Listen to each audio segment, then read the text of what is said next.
welcome back to the kitchen. We've got our canning on, waiting for it to start to build pressure. And we have Emma, Miss Ellie, and Ian starting to cut up vegetables. Again, there's a lot of different recipes that you can use to do your chicken broth. Sorry, Ellie. And I like to put carrots, celery, onions, and fresh parsley in mine. When we do this, we gotta it's more like a little bit. And I strain this so once it's done cooking, none of this actually goes into the broth that we're canning. This is just to cook it to give a flavor. So you just kind of chop it into really fine pieces and put it in there. And you're doing a good job. Ellie, are you having trouble, babe? They're nice and clean. Okay. All right, sis, let's put it in the pot.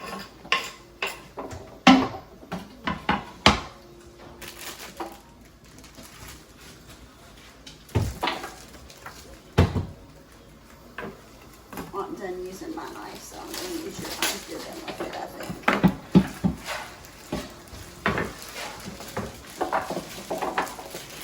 I like to add the carrots not only for flavor, but it also gives the broth a darker color. Makes it look pretty in the jar. And that's it. You want to go ahead and take the celery and put it away? Just wash it off.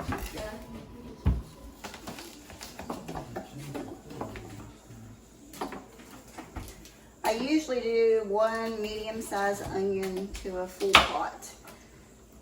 We have 6 carcasses from the chickens in the pot.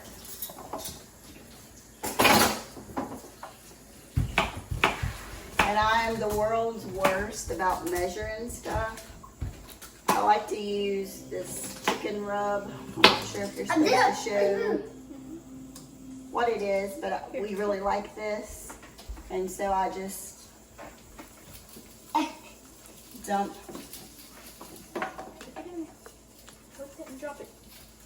quite a bit in there. I don't know if you guys can see the pot. And this is kind of salty. I will add a little bit of extra salt. Ellie, are you throwing stuff? All right, Ian, are we done putting stuff in? I guess. Your guess, you're done. So I'm going to go ahead and move this over to the stove. I make sure that the meat is covered at least a couple inches with water. And right now I have it on medium heat. I don't even know what time it is. I think it's like midnight. It's like close to midnight. So I'm going to be up for a little while because I have to wait for the pressure canner to get done, and it hasn't even started jiggling yet, so it's going to take at least an hour and a half for that. But I'll cook it on medium, and then before I go to bed I'll turn it down on low, and I'm going to let it cook all night and all day tomorrow. Alright, welcome back to the kitchen. We're going to try to finish up our chicken broth from yesterday. I've already sanitized my jars in the dishwasher, but I've waited a little bit too long taking care of the kids. We also had a funeral today and a wake today, a wedding today, so we've been a little bit busy, but I wanted to try to go ahead and get my broth into jars this evening. So when I washed them, they've already cooled down, so I went ahead and filled some jars with hot water and put into our canners to get the temperature to be the same water that I already have in my canners. You don't want to put hot broth into a cold jar. If you put boiling hot broth into a cold jar, chances are you're going to break the bottoms out of them. So this here is an option that I use sometimes. So this water here is not hot, but it's hot enough that will keep my jars hopefully from busting. If you guys remembered, I put, I think carrots and celery and onions and a few other things in my broth for seasoning. And I don't want that in my jars. I just like that for the flavoring, and I don't want any of the chicken to go into my jars either. So I use this little strainer to strain out all the little pieces. I've also found it helpful to use like a measuring cup to help pour so I don't make such a mess. I'm sure you guys have another way that you guys do things, but this is how I do things.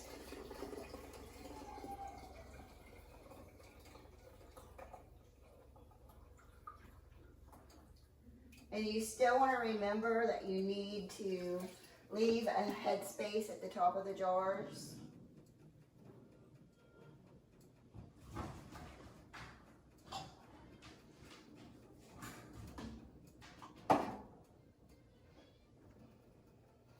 So I'm going to fill my jars up.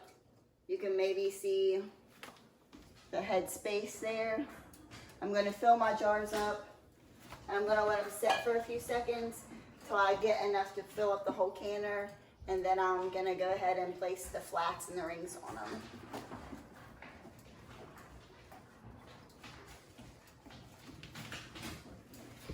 Okay, as you can see here, I've already got my 7 quarts filled up to where they need to be filled up, and I'm going to wipe the top off of them with my vinegar. This will give us a chance to talk a little bit. I can my chicken broth for the quarts. It depends on if I have any actual chicken in it. This time I don't have any actual chicken in with it. So I am going to pressure can these at 10 pounds for 25 to 35 minutes. Some people say you need to can it for 90 minutes because it was chicken. Some people do 20 minutes for pints, 25 minutes for quarts. Do what you feel comfortable with. You can get online and check out different places, or I do have a ball catalog that tells me what to can on, but for some reason I can't find it right now. I've already boiled my lids so they are hot, and we live in a house with 4 kids, and they're all ornery as can be, and I guess one of them decided today to take off with my magnet that I usually use to get these out of the hot water. So that's been a little interesting, trying to get them out without burning my hands with the hot boiling water.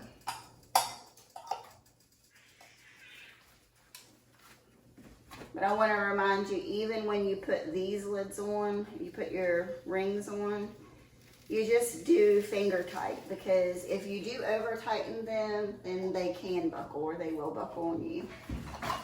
When I first used those other flats, everybody said, oh, you just tightened them too much.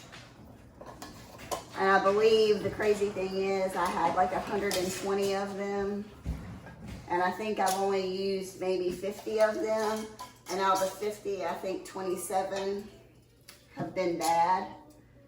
But I've not had any of my cur or the ball flats to buckle on me. So I'm pretty sure it has to do with the no name flats.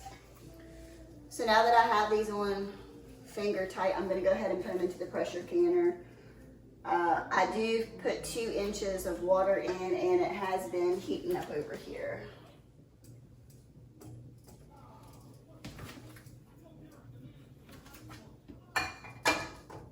Somebody asked, what do you do if you only have 5 quarts and you need to can? Well, when I only have like 5 quarts and I need to can, I will just put 2 jars of water in to fill space and go ahead and can those.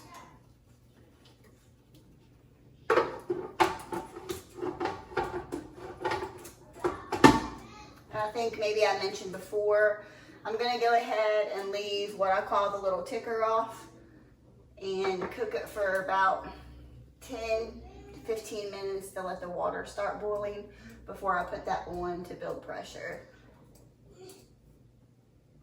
Another reminder is after you get done with your canning, after the time is up and you turn the fire off of it, let the canner release the pressure on its own, because if you don't, especially with like the chicken broth, you're gonna open it up to empty jars. All of your broth is gonna be inside of your canner.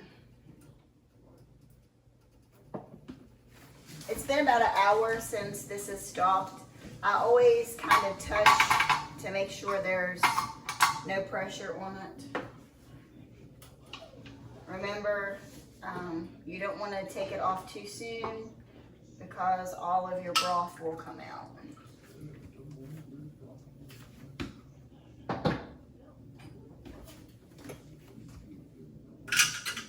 Most of these I think are already sealed.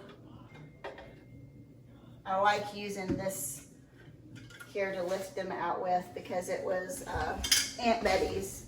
It's kind of sentimental and means a lot to me. I could buy a newer one, but I like using this one.